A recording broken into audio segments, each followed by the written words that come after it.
hidup sementara ini saja. Tapi saya berkata kepada saudara, kecuali engkau kembali kepada teologi yang dipelopori oleh kitab suci yang berada di dalam firman Tuhan sendiri, engkau tidak mungkin mempunyai kekuatan kecuali engkau melihat kepada kekekalan. Dan engkau melihat dengan kekekalan berarti apa yang saya kerjakan di sini bukan berhenti di sini saja. Apa yang saya tegakkan, apa yang saya perjuangkan, apa yang saya dengan iman peliharakan di hadapan Tuhan, itu semua akan bernilai untuk selama-lamanya. Setelah saya mati, apa yang saya kerjakan tetap. Setelah saya mati, apa yang saya katakan tetap bernilai. Setelah saya mati, apa yang saya perjuangkan di dalam rencana Allah tetap bernilai untuk selama-lamanya. Saudara-saudara, itulah iman. Itulah iman yang sejati. Saya minta saudara jangan lagi mempunyai pandangan terlalu pendek.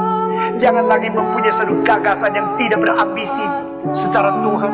Jangan lagi mempunyai satu perjuangan hanya berdasarkan egoisme. Tapi kita mempunyai iman yang begitu indah, iman yang begitu teguh, iman yang begitu kuat di dalam perjanjian Tuhan. Dan kemudian yang dinyatakan kepada kita, sehingga kita melihat kepada kekekalan.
Kita harus menonjolkan berita Injil di dalam semua pemberitaan kita. Karena Injil berita istimewa, Kristus mati dan bangkit. Kepercayaan kepada Kristus sebagai Tuhan dan Juru Selamat yang mati dan bangkit. Karena ini penting. Ini harus kita tonjolkan dalam pemberitaan kita. Ini dilakukan oleh rasul-rasul Kristen dan para pendahulu Kristen. Tekankan Injil di dalam setiap pemberitaan. Sayangnya hari ini banyak gereja tidak mengedepankan berita Injil. Tidak mengedepankan berita tentang salib dan kebangkitan Kristus. Tapi banyak gereja sekarang hanya menekankan kesembuhan ilahi. Hanya menekankan mujizat. Hanya menekankan berkat. Hanya menekankan bahasa roh dan sebagainya. Itu gereja yang sudah menyimpang dari Injil. Gereja yang setia pada Injil tetap bisa bicara berkat. Tetap bisa bicara doa untuk orang sakit. Tetap bisa bicara tentang hal yang lain. Tapi berita utama dari gereja tidak pernah bergeser. Kristus Juru Selamat dunia. Dia mati, dia bangkit untuk keselamatan kita. Setiap orang yang percaya selamat, tidak percaya binasa. Itu harus jadi berita utama dari gereja. Tapi sayang, sekarang banyak orang lakukan KKR di mana-mana. KKR, kebaktian kebangunan rohani. Tapi beritanya tidak berkaitan dengan urusan rohani, tapi urusan jasmani. Saudara lihat, saya lihat ada iklan KKR. KKR, kesembuhan, pelepasan resesi ekonomi. Urusannya dengan rohani apa? Ini biasanya Pariaji dengan minyak urapannya. Menekankan kesembuhan dan sebagainya. Sampai di Manado, minyak urapan didoakan dijual di supermarket dan sebagainya. Saudara lihat iklan KKR, kesembuhan, pelepasan resesi ekonomi. Jadi KKR-nya berkaitan dengan resesi ekonomi. Tapi KKR sendiri, kebaktian kebangunan rohani. Adakah berita salib di sini? Adakah berita tentang Yesus yang menyelamatkan di sini? Yesus yang ditekankan di sini hanya Yesus pelaku mujizat. Hanya Yesus pemberi berkat. Hanya Yesus yang membuat orang menjadi kaya dan sebagainya. Tapi Yesus sebagai juru selamat mati bangkit tidak ada di dalam KKR seperti ini. Bahkan di dalam tabloid Gloria, kalau saudara baca di bagian akhirnya, saudara lihat ada akhir dari ini, ada satu iklan halaman penuh untuk pendeta Pariaji. Saya pendeta yang dipaksa Tuhan Yesus. Pilih ikut Tuhan Yesus atau dilempar ke neraka. Lautan api. Saya pilih ke surga. Dijanjikan kuasa tiada taranya di muka bumi. Diberi karunia-karunia. Pertama, baptisan selam. Untuk dilepaskan dari kutuk-kutuk. Menjadi warga surga yang penuh kuasa. Jadi kalau tidak dibaptis selam, tidak akan masuk surga. Kutuk terus. Perjamuan kudus. Dengan satu pot perjamuan kudus. Bayi-bayi yang lahir, mati, dibangkitkan. Bayi bocor jantung dan ginjal, disembuhkan. Bayi lahir tidak ada pembuluh darah, diberi Tuhan pembuluh darah baru. Minyak urapan. Dengan satu pot minyak urapan, bayi-bayi mati dalam kandungan dibangkitkan. Banyak pengusaha dibebaskan dari resesi dan hutang-hutang. Untuk menjadi pendeta, saya diurapi Tuhan langsung 3 kali. Saat Tuhan Yesus melawat ke rumah saya, saat di alam roh, dan saya di tahta Allah dipermuliakan, diperlihatkan. Jemaat diberi sangat besar. Saya pendeta Pariaji. Bila belum pernah diurapi Tuhan Yesus, langsung akan dilempar ke neraka. Adakah berita salib? Nol. Adakah berita kematian dan kebangkitan Yesus? Nol. Yang ada adalah mujizat kesembuhan, mujizat kesembuhan. Gereja begini sudah bergeser dari Injil. Terakhir, akan ada KKR besar di Kupang. Benny Hinn akan datang. Pendeta Stephen Tong pernah berteriak dari Polda, Benny Hinn nabi palsu.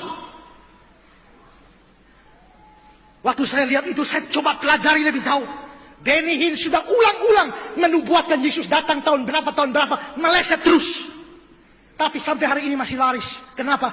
Karena kesembuhan. Sekarang coba klik di situ. Sudah lihat. Terus klik. Sembuh dari sakit. Hubungan keluarga. Kemiskinan. Maukah engkau sembuh dari sakit? Maukah engkau sembuh dari hubungan keluarga? Maukah engkau sembuh dari kemiskinan dan usaha? Tapi maukah engkau sembuh dari dosa? Tidak ada. Banyak KKR dan gereja menyimpang dari berita Injil. Saya harap gereja ini tetap setia kepada berita Injil. Jalani kampung-kampung, jalani desa-desa, jalani pelosok-pelosok, dan beritakan Injil yang benar. Yesus mati, bangkit, dan dengan iman kepada Yesus, orang diselamatkan. Apakah kita khotbahkan tentang mujizat salah? Nggak salah. Apakah Tuhan tolong memberkati kita di dalam usaha pekerjaan salah? Tidak salah. Tapi kalau itu ditekankan berlebih-lebihan, padahal itu kurang penting. Waktu yang kurang penting ditekankan, yang sangat penting dilupakan. Yang sangat penting kurang ditekankan, maka yang sangat penting menjadi kurang penting. Yang kurang penting menjadi sangat penting. Saudara lihat, apa fungsinya seorang round grill waktu acara tinju? Yang bawa papan itu waktu acara tinju, fungsinya untuk apa? Kasih tunjuk sudah ronde berapa, Pan? Papan yang diangkat itu menunjukkan ronde berapa. Tapi saudara, lihat pakaian round grill yang sangat seksi. Kadang-kadang pakai celana dalam dan BH saja. Jalannya lenggak-lenggok bawa papan ronde berapa. Saya tanya, saudara lihat apa? Lihat papan ronde atau lihat orangnya? Saya waktu nonton tinju dengan teman, ini kita dua mata lagi lihat. Habis itu dia tanya, Kak, sudah ronde berapa? Saya bilang, wih, beta justru tahu sudah berapa. Berarti saudara, kenapa? Tugas dia menunjukkan ronde. Kalau pakaiannya tuh hanya unsur minor. Tapi karena unsur minornya dieksploitasi sedemikian rupa, yang paling utama yaitu penunjuk ronde, orang tidak perhatikan. Jikalau saudara, yang kurang penting terlalu ditekankan, maka yang kurang penting jadi penting. Sedangkan yang sangat penting jadi tidak penting. Kesembuhan perlu, berkat perlu, Tuhan berkati usaha kita perlu, doa supaya orang bebas dari resesi ekonomi perlu. Tapi kalau itu ditekankan terlampau hebat dan berita Injil tidak pernah ada, Injil menjadi tidak penting. dan kesembuhan KKR dan lain-lain, mujizat itu lebih penting. Setialah kepada Injil. Utamakan Injil di dalam setiap pemberitaan kita. Kiranya setiap orang yang berdiri dari mimbar ini benar-benar setia kepada Injil. Kalau gereja ini berkunjung pelayanan kemana, setialah kepada Injil. Di mana orang hanya bisa selamat kalau percaya kepada Yesus Juru Selamat yang mati dan bangkit. Percayalah kepada Injil. Jangan malu memberitakan Injil. Dan tonjolkan Injil di dalam pemberitaan kita. Tuhan Yesus memberkati. Selamat Paskah. Mungkin daganganmu tidak laris, sakitmu tidak sembuh, engkau dibuli orang dan engkau tidak membalas. Engkau bisa berkata, Tuhan, aku tidak minta pembalasanmu. Engkau tidak menolong aku juga nggak apa-apa. Engkau tidak menyelamatkan ekonomiku juga tidak apa-apa. Selamatkan karakterku, layakkan aku masuk kerajaan surga, dan kubawa orang-orang yang kukasihi ke dalam kerajaan surga. Please deh Tuhan, Engkau tidak tolong hidupku. Engkau tidak sembuhkan penyakitku. Engkau tidak tolong ekonomiku. Engkau permalukan aku depan orang.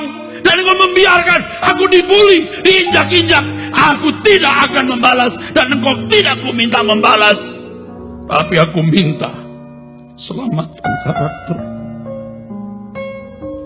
Buat aku layak masuk kerajaan surga.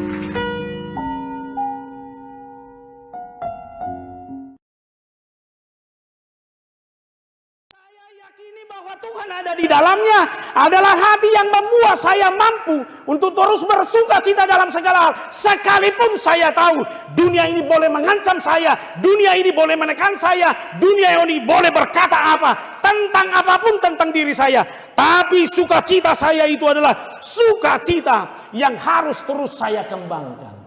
Amin.